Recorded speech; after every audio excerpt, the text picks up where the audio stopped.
Olá, gente, estão todos bem? Espero que sim.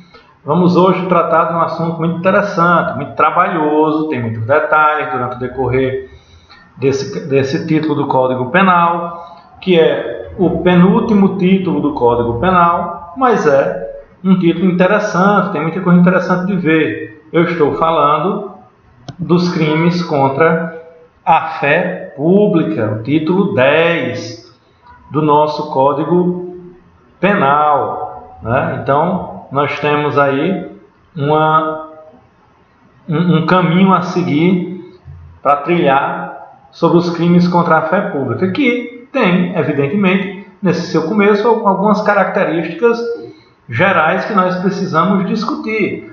Algumas questões, digamos assim, introdutórias nos crimes contra a fé pública, que são importantes a gente discutir. Começando da própria ideia, né, do que é a fé pública, que bem jurídico é esse, né? O que significa fé pública? E aí nós vamos ter na doutrina algumas definições. Quando você diz o que é que se entende por fé pública, dependendo do autor que você trabalhe, você vai encontrar várias definições, mas todas elas, de uma forma ou de outra, passam por algumas circunstâncias. E são essas circunstâncias que nós vamos ver agora. Não há uniformidade no conceito, mas há similitudes. A primeira ideia de fé pública é a confiança que se deposita em certas pessoas em virtude do cargo ou da função que exercem. Por exemplo, o oficial de justiça. Não é isso? O oficial de justiça não é aquele profissional que vai dar fé pública a uma certidão no processo, por exemplo. É ele que vai lá despachar no processo, colocar certificar no processo que ele visitou o endereço tal, na data tal, e que lá chegando constatou que a pessoa indicada no processo não residia naquele endereço informado. E que então ele está ali dando fé pública ao juiz disso. E aí o juiz vai despachar pedindo para a parte indicar um novo endereço. Mas por que é que o juiz dá esse despacho? Porque ele acredita no que foi dito pelo oficial de justiça. Porque o oficial de justiça tem o quê? Fé pública. O que mais? É a confiança em determinadas coisas, às quais o Estado empresta veracidade. Por exemplo, uma nota de R$10. O dinheiro, é o Estado que está dando ali veracidade àquelas coisas. É a confiança que a sociedade deposita em determinados objetos, sinais ou firmas exteriores, emblemas e documentos aos quais o Estado empresta um valor probatório. Por exemplo, quando você vai no cartório, para autenticar um documento, o que é que significa essa autenticação? Essa autenticação é basicamente o quê? É um selo, e um carimbo que se lança naquele documento para dizer que aquele documento é real, que aquele documento corresponde à realidade, não é isso?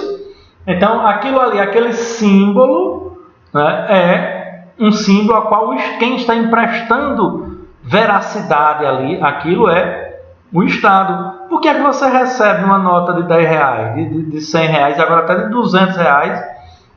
Por que é que você recebe uma nota de R$200 em pagamento de alguma coisa, de um produto seu, de um pertence seu?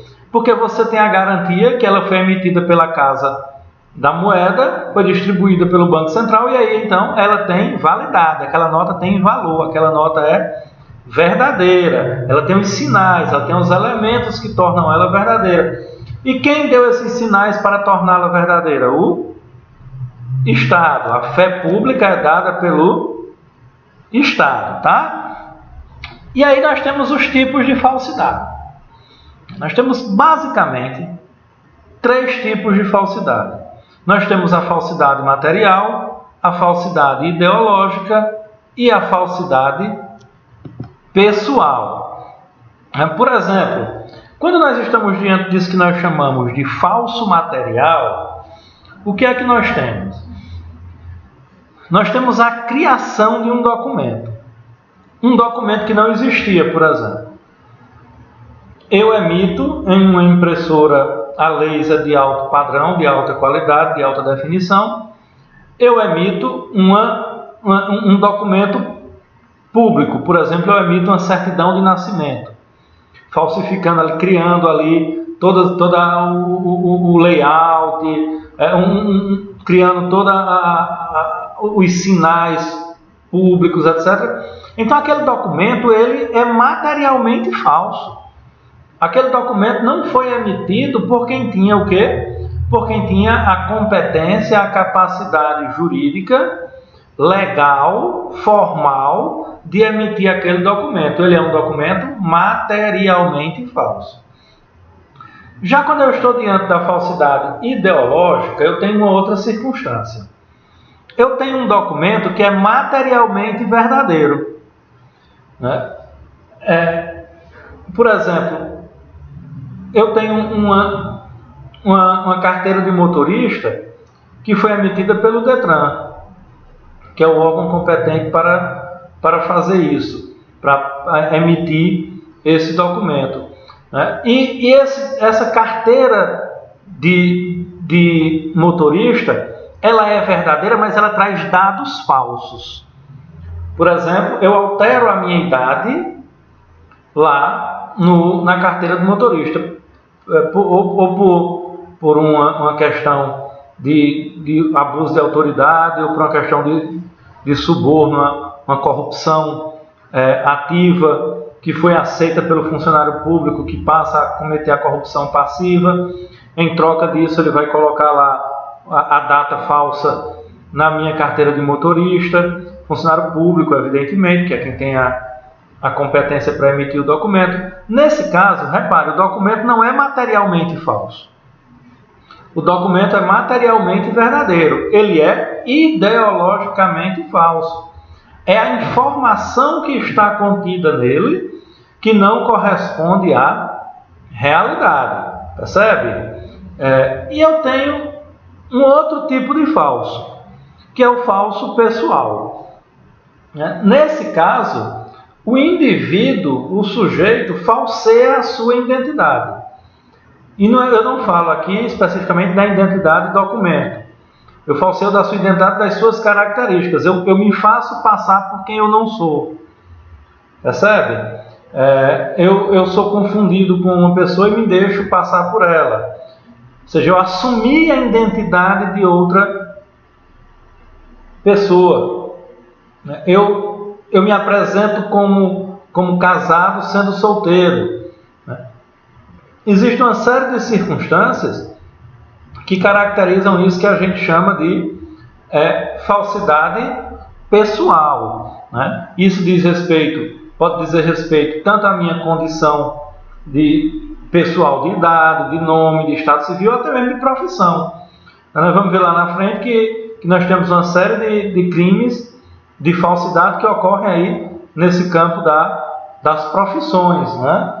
Inclusive nós temos as contravenções penais nessa área, na área de fazer passar-se ou de usurpar a função pública, né? Fazer passar-se por funcionário público sem ser usar símbolos. Vamos ver também a questão de usar símbolos que são específicos do Estado, de determinadas corporações, etc. Né? Então nós temos aí também uma circunstância sobre os tipos de falsidade, que podem ser, como dizia, material, e aí, como está colocado aí no slide, diz respeito aos elementos exteriores que compõem o documento ou outros papéis.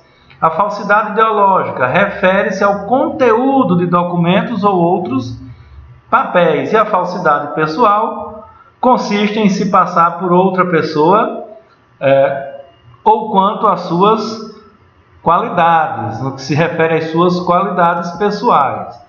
E aí nós temos, por complemento dessa parte introdutória, a ideia de que nós temos várias maneiras de imitar a verdade. Não existe só uma maneira de imitar a verdade. Uma das maneiras de imitação da verdade é o que nós chamamos de contrafação. E o que é a contrafação? É a fabricação da coisa, né? Fabricação semelhante à verdadeira. A isso nós chamamos de contrafação.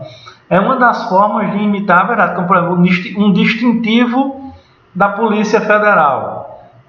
É possível? Será possível, gente? Será possível que exista alguém que mande fabricar um distintivo da Polícia Civil, ou fabrique para fazer passar-se para o policial civil, ou para o policial militar, ou para o policial rodoviário federal?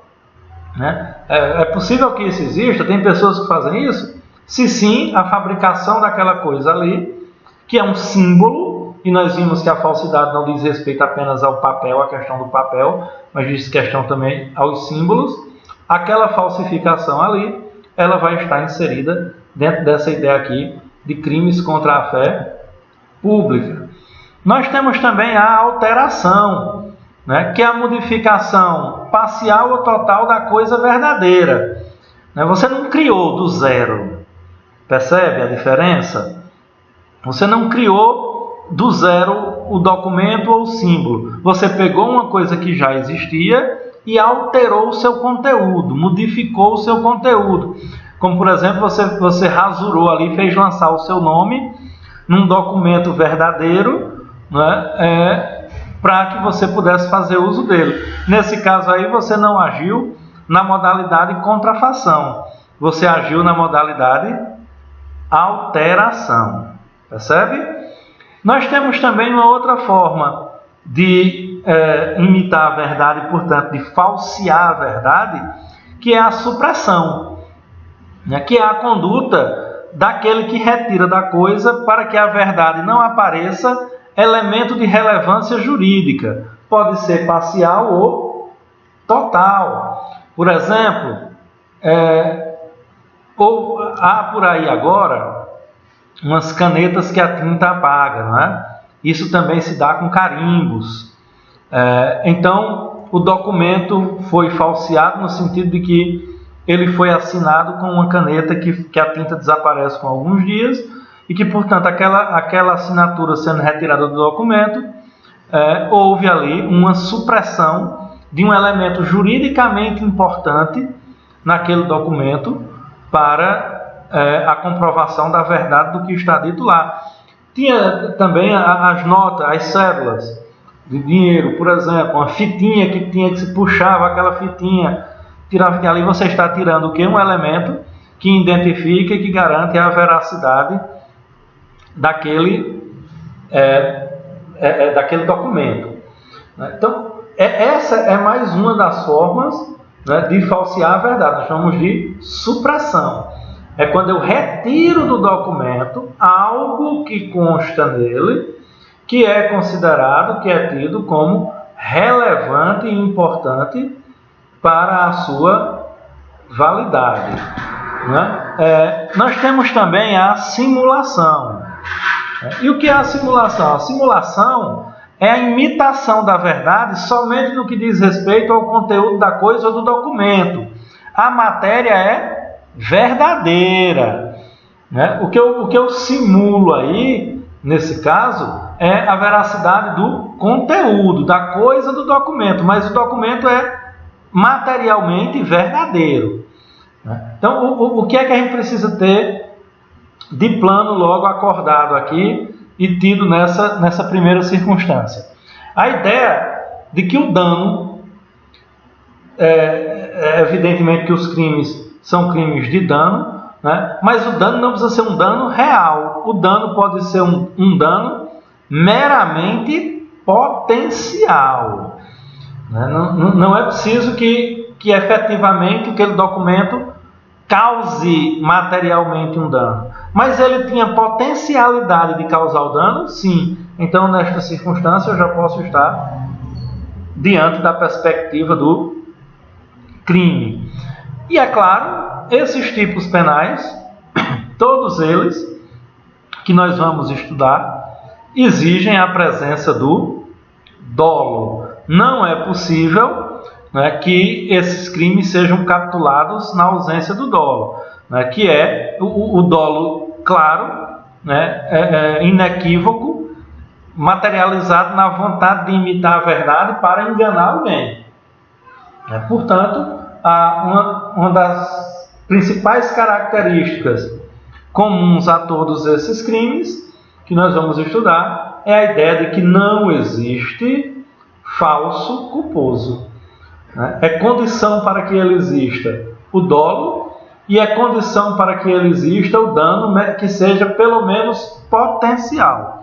Não precisa o dano ser real. Se o dano for potencial e se houver na conduta do agente, for capturado na conduta do agente a ideia de dolo, nós estaremos, portanto, diante da possibilidade de capitulação dos crimes contra a fé pública. Bem, esses são os elementos, digamos assim, gerais dos crimes contra a fé pública, que nós iniciaremos o seu estudo pelos crimes de moeda falsa, os equiparados e os petrechos. O capítulo 1º do título 10, que, como eu disse a vocês, é o penúltimo título do Código Penal, ele antecede os crimes contra a administração pública, que fecham o nosso Código Penal, e eles são extremamente importantes porque na sociedade em que nós vivemos hoje, seria impossível as relações sociais, a manutenção das relações sociais, das negociações, das transações, se não houvesse a segurança na veracidade dos documentos, dos títulos, dos símbolos com os quais nós autenticamos a veracidade das circunstâncias e a veracidade dos documentos, a veracidade das coisas. Portanto, trata-se de um título extremamente importante, porque é ele que garante esse sentimento, essa segurança de verdade nas nossas transações e nas nossas negociações. Ok? Então nós vamos dar início, logo em seguida, aos crimes de moeda falsa.